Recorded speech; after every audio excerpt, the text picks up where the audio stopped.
conversation with a great team member. In this case, it's Miya Chisolm. She is a fabulous author, a fantastic asset to this team, and a wonderful friend. And she's got many more adventures on the horizon and activities she's involved in. You can find her on Twitch as Maya Writes. Make sure to check out her stream when you get a chance. In the meantime, tell us a little bit about what you've been up to and what you're looking forward to. Okay, yeah. So I'm Maya. I am in various corners of the internet as Maya Writes or Maya Writes Books. I'm also part of a nonprofit, Women of Color Writers Circle. Our goal is to create a safe space within the writing women of color. We are on Twitter and Instagram as WOC Writers Circle. On Twitter, we're WOC_writing. We got a bunch of stuff coming up, and you can keep up with us there. Me personally, I am currently working on a novel inspired by Stardew Valley. Leaning a bit more horror than I planned, but it happened. It really, really does. And your first publication came out this year? It did, yes. So I am featured in Reality's Lens, the fantasy anthology by Right Team. My story is called Becoming Vengeance. It was so much fun to write, and I had a blast being involved in the anthology. It was so much fun to read. So anybody who hasn't read it, you seriously have to grab Reality's Lens and you have to see what it's talking about. Like, I was looking at book covers and that story literally came into my head as I was doing that. So you guys have to grab it. You're going to love it. So what inspired you to become an author and subsequently a streamer? I'm not sure if I can point to any specific moment that I was inspired to become an author. Generally, it came about growing up reading and thinking, I can do this one day. Some things I saw and decided I can absolutely write one day. And also kind of seeing a lack of, especially modern authors who look like me and who had stories featuring people who look like me. So that was kind of the clincher for that. And then streaming, I just kind of got involved with like the online writing community, and I had no idea that like you could stream writing. So when I realized you could do that, I was like, oh, I can definitely do that. This looks really fun, really cozy. So that started me streaming, and that's been a lot of fun too, honestly. That's wonderful. How long have you been streaming?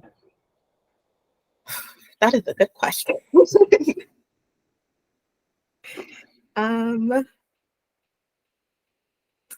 About a year, maybe. Let me double check that. I should have expected this question.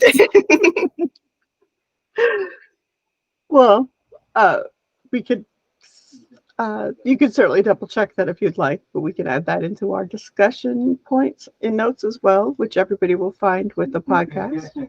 Good plan. What is your writing process like? Oh, it just kind of happens, which I know is a very unhelpful answer. So when I get like inspired to write something, I will write it down on whatever is closest to me. So whether it's the notes app or a document, or sometimes just like whatever piece of paper is laying around. I will write that out, and depending on what the story is, I'll either start plotting with, I use Plotter for like full outlines. So either I'll do that or I will just pant the entire thing and see what happens. Okay. a lot of my process is let's see what happens. Can understand how that goes. Much of mine is the same way. What are your favorite genres to write in? Ooh, my favorite genre. I always end up coming back to fantasy. Even though I have stories I've struggled, I have said, this will not be a fantasy. This will be contemporary on Earth. Everybody's human. We're going to have a great time. Whoops, this person's a fae. Oh no. Now we're in an enchanted forest with a cursed cottage. So, yeah, I think it's pretty safe to say urban fantasy, low fantasy, whatever you want to call it. As long as it's fun, right? Yeah. What are some of your favorite books or authors? Ooh. So right now I'm rediscovering my love for the Red Rising saga by Pierce Brown. It is sci-fi, um, which isn't, weirdly enough, isn't my usual genre, but I just fell in love with this series. It's originally set on Mars, and it follows a young boy named Darrow. Um, it's got like military aspects. They're in space, like space. What more can you want? Um, who else? N.K. Jemisin is on my auto buy list. R.F. Kwong. I recently finished Yellowface. Loved it. Uh, I can talk favorite authors all day, honestly. Daniel Jose Older. Who's on my shelf right now? Yeah, Susan Dennard. Um, the list goes on. That's so funny. I know growing up, when I would read, I would remember the story and the character and the life, but ask me about the author, I had no idea who I was talking about. Fair. I'm always impressed when other people are like, oh, yeah, it's this person and that person. And I'm just like, okay, I feel lost. Do you want to read who? But if you describe a story and I know I've read it, I will tell you all the details. Yeah. So, needless to say, you have a great list of authors, and I'm looking forward to exploring some of them. Highly recommend. What are some of your goals for your author career? Some of my goals. So this feels very specific, but I would love to be published specifically by an indie house. Just because some other people I know who are with indie houses, it seems like they've got a really great sense of camaraderie and they have so much closeness with everyone on their team. Um, I just kind of want something that will kind of continue the sense of community that I've gained through streaming and meeting other authors. Um, and I would love it if just one person felt something from what I write. So it doesn't have to be like major national bestseller or anything like that, but just a single person who reads my work and says, I love this. I saw myself in this. This made me feel something. Um, yeah, I would say that's like my number one goal. I'm sorry, that was I very love that. complicated. No, that was awesome. That was perfect. So, what are some of the challenges you faced as a new author, and how are you overcoming them? Mm. The major one has been fighting myself, specifically fighting my own sense of perfectionism.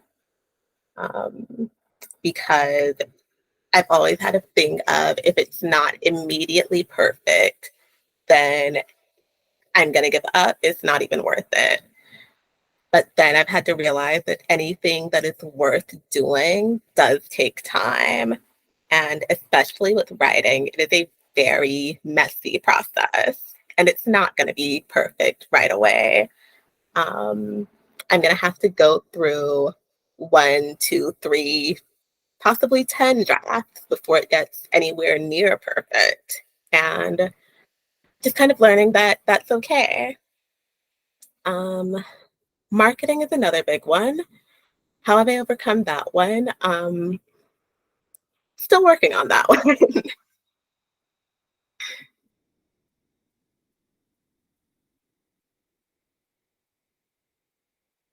Oh, I've lost you.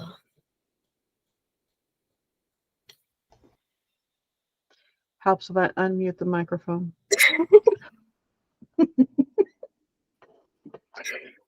Ooh, I was saying that it takes a lot of time for a lot of creatives, sometimes years, to really get the marketing done. We're so vested in the creative process that marketing's like, oh yeah, I got to do that too. Yeah. What are some of your favorite things about writing on Twitch? Mm. Like keep coming back to community. But that's because that's honestly been my favorite thing. Even if the people who are watching my streams aren't writing, they're still showing up. They're still providing that sense of accountability. So I know that, okay, when the sprint is over, there are people who are expecting me to give an update of words. So I can't just drift off for 20 minutes. Um, I have to have something here done.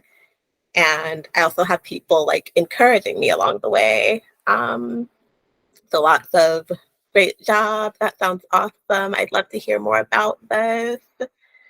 Um, but yeah, that's been my main favorite thing, I think. It's one of my favorite things about streaming as well, especially on Twitch. Mm-hmm. What are your favorite books about writing? Ooh. Okay, so like craft book. Mhm. Okay. So I have one that I'm currently going through, Refused to Be Done by Matt Bell. And that kind of talks about noveling in steps of three. So, how to have your complete novel done within three drafts. Um, and that's very plainly written. And the author notes specifically that these don't have to be like one, two, three phases. You may spend more time in one stage than the other. You may go back and forth between stages.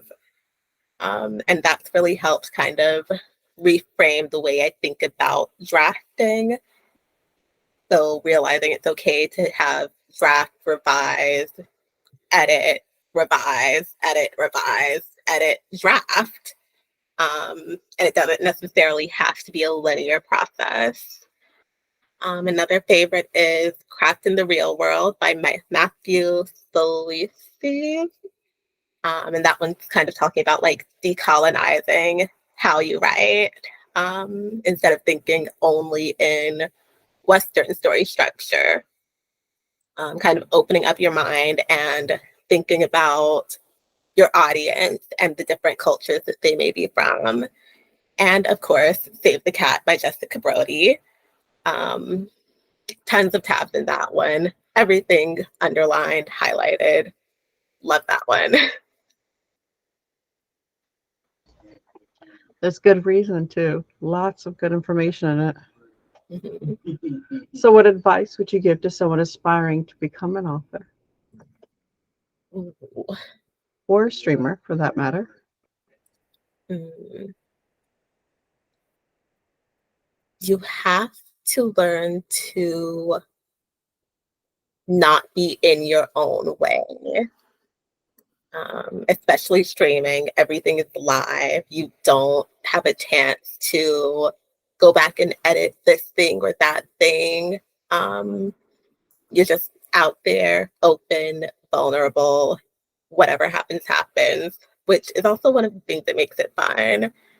Um, and again, you have to be able to accept that both streaming and writing will be messy at some point. Um, but once you find your people, once you get in your group, it'll be a lot easier once you have other people to lean on and encourage you, and you encourage them, because that also helps I find. So if you're encouraging someone, hey, you're in like this draft, how's it going? That'll motivate you in turn because you'll be like, oh, this person's working on something. I should also do that.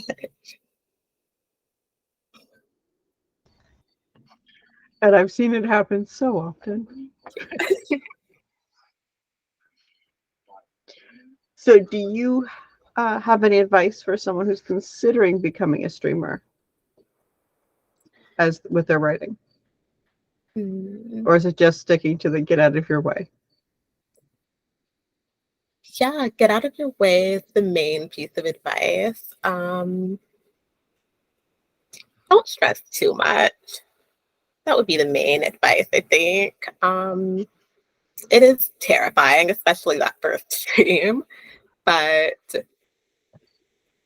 that's the main thing, getting started. Once you're started, the scary part's over, and you can just kind of fall into whatever pattern you want to. And don't push yourself. Don't feel like you have to do something if you're not feeling it that day. Mm-hmm. And if you learn it's not for you, that's also fine. Mm-hmm. Once you realized you were gonna do streaming regularly as part of your writing, what helped you to stay on track both with writing and with streaming relatively consistent? Um, so I'm very much a schedule person. So if I have in my planner that every Tuesday at 10 a.m. I'm going to stream, then I've realized I'm much more likely to do it if I have it written down, like barring any kind of emergency. Um, and then kind of having that thing set up. Uh, it also helped to have a co-host at times, to have someone who was like clearing their day for like those 2 hours and realizing like, okay, this person has today empty. So like now I have to do this because this person has cleared their schedule for me. Um, I'm not sure if any of that made sense. Makes total sense. You're making commitments both to yourself and to your community, while on occasion dragging other people along for the ride. It sounds perfect. Makes perfect sense. So, where can people find you online? Okay. I am online as Miya Writes or Miya Writes Books on Twitter, Twitch, Instagram, TikTok soon. I do have a book talk account where I mostly talk about books that aren't mine. And that is AYIMX Reads. I That's gonna change at some point. Let's see. Yeah. Oh, and Ko-fi. I'm also on Ko-fi where I attempt to publish weekly blogs. I also do crochet on there. I have open commissions if anyone is interested. So yeah, I think that's everything. It's awesome. Thank you so much for hanging out with me and having this wonderful conversation with me. And Yeah, to having me. anybody listening, expect to see more of Maya in the future, and and we're gonna enjoy following and supporting her career as we go forward. Thank you. And you guys can look forward to seeing her in the upcoming release of Kismet and Kisses, which will be out in January from the Right Team. And we will talk to you guys later. Bye.